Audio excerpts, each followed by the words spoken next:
Assalamualaikum warahmatullahi wabarakatuh. Alhamdulillahi nahmaduhu wa nasta'inu wa nastaghfiruh wa na'udzu billahi min syururi anfusina min sayyiati a'malina. Bertemu lagi di channel Cuti Nalar. Bersama saya yang memiliki akun Cuti Nalar. Di sini bacaan tulisan Kiai Imad terbaru yaitu catatan Basul Masail MWCNU Wanasari Brebes tentang batalnya nasabah alawi. Jadi kemarin saya itu telah membacakan tentang hasil Basul Masail ya di Brebes itu mengenai tentang manuskrip kitab hadis ya yang tertua lebih tua dari kitab Syajarah Al-Mubarakah. Kiai Imad pada tanggal 23 September menulis tulisan terbaru beliau tentang masalah catatan Basul Masail. Balasan dari beliau ya mungkin. Oke. Ketika Basul Masail BM, tingkat pengurus cabang Nahdlatul Ulama PCNU di Batam yang berusaha membela nasabah alawi terbukti dalilnya palsu dan ngawur, kata Kiai Imad. Itu dalilnya ngawur. Apalagi BM yang dilaksanakan di tingkat Majelis Wakil Cabang Nahdlatul Ulama. BM PCNU itu mencerminkan cara berpikir tingkat kabupaten. Sementara BM MWCNU mencerminkan cara berpikir tingkat kecamatan. Ketika cara berpikir tingkat kabupaten yang berusaha membela nasabah alawi menjadi kacau, maka tentu cara berpikir tingkat kecamatan akan semakin kacau. Pertanyaannya, mengapa bisa demikian? Ucap Kiai Imad. Karena batalnya nasabah alawi itu sudah masuk ke dalam derajat badihi yang tidak bisa ditolak. Yang menolaknya akan masuk ke dalam kategori mukobaroh ya. Mukobaroh tidak mau menerima kebenaran. Bagaimana seorang bernama Ubed yang hidup di abad keempat Hijriah disebut sebagai anak Ahmad Abah al-Abah padahal tidak mempunyai bukti apapun. Bagaimana mungkin kitab-kitab nasab dari abad ke-5 Hijriah sampai abad ke-8 Hijriah semuanya bersepakat tidak menyebut nama Ubed sebagai anak Ahmad padahal anak lainnya disebutkan. Ini pertanyaan-pertanyaan Kiai Imad ya. Bagaimana ratusan kitab sejarah dan kitab lainnya dari abad ke-4 ke-8 Hijriah semuanya tidak pernah menyebutkan tokoh-tokoh Ba'lawi satupun seperti Fakih Muqaddam, Ari Khalil Qasam, dan Muhammad Syahib Mirbat. Semua nama itu tidak pernah disebutkan sebagai apapun sebelum abad ke-9 Hijriah, baik sebagai keturunan Nabi Muhammad, sebagai ulama, atau sebagai manusia yang pernah hidup di alam dunia. Bagaimana pembela kaum Ba'lawi bisa mengabaikan tanda Tuhan yang diletakkan dalam tubuh Ba'lawi yaitu DNA dengan haplogrup G. Haplogrup G adalah tanda yang diberikan Tuhan untuk orang-orang yang mempunyai leluhur garis paternal, garis laki, yaitu Yahudi Khazar yang tinggal di pegunungan Kaukasus. Wilayah bangsa Khazar sekarang adalah Georgia, Azerbaijan, Kazakhstan, Dagestan, dan wilayah-wilayah lain. Bangsa Khazar mendirikan kerajaan Yahudi pada abad 7 Masehi ketika kerajaan Islam Bani Umayyah meluaskan wilayahnya ke Kaukasus. Mereka adalah sekutu pasukan salib untuk melawan kekuatan kekhalifahan Islam Arab. Oke, kita lanjutkan. Saya sebut Ba'lawi sebagai Kaukasus, India, karena bukti hasil tes DNA Najwa Shihab Ba'lawi memiliki kandungan Mitochondria DNA garis ibu dominan dari Asia Selatan, India, Nepal, Bangladesh, Tamil. Tidak heran secara kasat mata banyak wajah kaum Ba'lawi mirip dengan orang Bangladesh walaupun mempunyai keturunan paternal dari bangsa Khazar. Bangsa Khazar kemudian menurunkan banyak suku bangsa, terutama suku Sirkasia dan Adegia. Individu yang teridentifikasi sebagai suku Sirkasia mempunyai cabang genetik yang terbagi di antara Sirkasia Timur dan Sirkasia Barat. Di Sirkasia Timur terdiri dari suku Kabardian dan suku Baslene. Ini kayak Imad luar biasa tulisannya ya. Pasti panjang, kalau beliau nulis itu pasti panjang ya teman-teman. Sedangkan di Sirkasia Barat terdiri dari dua destinasi. Pertama di sekitar Sungai Kuban, yaitu terdiri dari suku Chemgoi, Abasakh, dan Bedukhah. Yang kedua di pantai Laut Hitam yang terdiri dari suku Samsung dan Natukhaj. Dari seluruh suku Sirkasia itu, cabang suku Spaksuk adalah suku yang terbesar berhaplogrup G M201. Individu-individu yang berhala grup GM201 dari suku Spapsug mencapai 81% dari jumlah seluruh populasi. Sedangkan dari suku Adegia 40% berhaplogrup GM201 sama dengan haplogrup kaum Ba'alawi. Ucap Kyai Imad.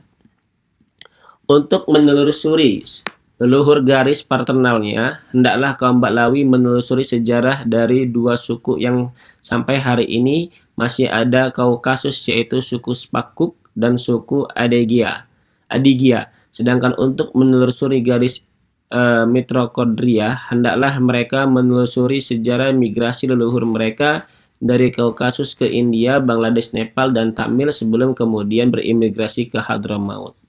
Dalam kesempatan menanggapi hasil BM di Wanasari Brebes ini, saya menggunakannya juga untuk memberi pencerahan kepada santri Masyraf Kuburiyah tentang asal-usul kaum Ba'alawi ditinjau dari sisi genetik. Selain menanggapi isi hasil BM tingkat kecamatan yang sudah terbantah lebih dahulu dalam buku-buku saya tentang sanad hadis yang menyebut nama Abdullah yang digunakan dalam BM itu sudah dibahas secara detail dalam buku saya Ulama Nusantara Menggugat Nasab Palsu. Saya telah membuktikan secara konferensif dan ilmiah bahwa sanad itu adalah sanad palsu yang tidak terdapat dalam kitab apapun. Sanad itu sanad khayalan yang dibuat oleh tangan-tangan jahil yang tidak bertanggung jawab. Jadi kata ucap Kyai Imad yang kemarin hasil yang dari Rumel Abbas ya, itu ya pertanyaan Kyai Imad itu sanad itu adalah sanad khayalan yang dibuat oleh tangan-tangan jahil yang bertanggung jawab. Buktinya ya kan tidak ada kitab satupun yang mengatakan seperti itu. Dari mana kitabnya gitu. Kemudian cara berpikir tingkat kecamatan juga keliru. Memahami tentang bahwa sebuah nasab bisa diisbat cukup dengan salah satu metode pengisbatan nasab yang terdapat dalam kitab Rasail fil Ilmin Ansab karya Said Hussein Al-Haidar Al-Hashimi.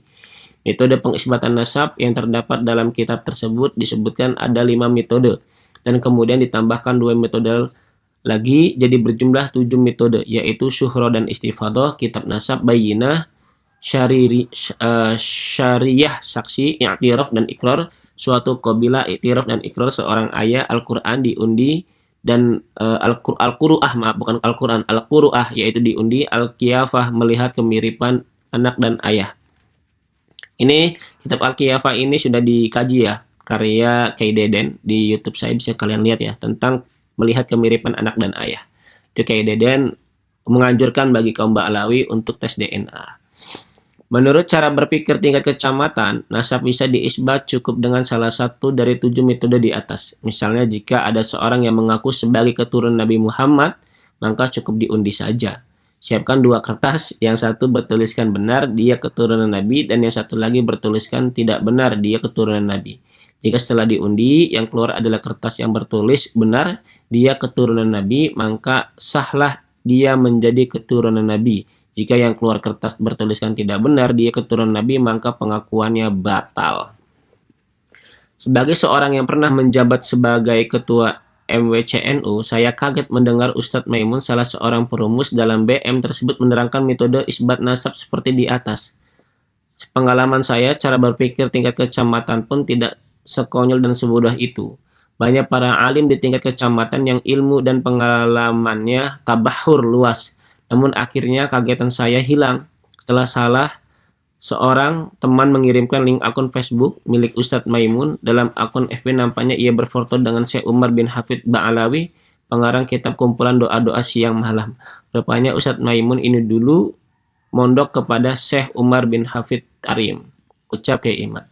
Dari sana saya paham bahwa acara BM itu bukan untuk mendiskusikan secara ilmiah batalan nasab Ba'alawi, tetapi sebagai bukti seorang murid dalam membela nasab gurunya yang batil. Kendati demikian, saya mengaspirasi cara-cara beradab seperti yang dilakukan Ustadz Maimun dalam membela nasab gurunya tersebut, walau sangat merugikan nama MWCNU, khususnya MWCNU Wanasari. Minimal ia tidak menggunakan caci maki dan cara-cara tidak beradab yang biasa dilakukan oleh pembela nasab Ba'alawi lainnya. Yang diusahakan Ustadz Maimun itu kemudian diapresiasi dan disebarkan secara masif oleh klan Ba'alawi. Bahkan Muhammad Hussein Al-Habsyi, panitia Haul Sholah, ikut men-share status Ustadz Maimun tentang BM tersebut. Setelah Ustadz Maimun mengetahui bahwa status FB-nya di-share oleh panitia Haul Sholah itu, Ia kemudian membuat status sebuah kehormatan tak terkira bahwa status hamba dianggap layak share oleh cucu pengarang Syibtu Duror. Dari Ustadz Maimun tersebut kita melihat betapa ia telah merasa menunaikan kewajibannya sebagai hamba dari klan Ba'alawi untuk ikut membela nasab gurunya yang secara batil secara ilmiah tersebut. Ia memanggil dirinya hamba di hadapan seorang Ba'alawi, padahal ibunya melahirkannya sebagai bangsa Jawa yang lebih mulia dari Ba'alawi, dilihat dari sisi apapun. Ya agak lucu, peristiwa BM-BM-an di Wanasari tersebut adalah bahwa kaum Ba'alawi, khususnya Muhammad Husain Al-Habsyi Solo, merasa bahwa hasil BM-BM-an itu bisa menolong nasab mereka. Untuk itu dengan semangat 45, ia membagikan status FB hambanya itu, padahal hasil BM-BM-an itu tidak berarti apa-apa dalam menolong nasab Ba'alawi. Isinya hanya sama dengan jawaban Ba'alawi selama ini.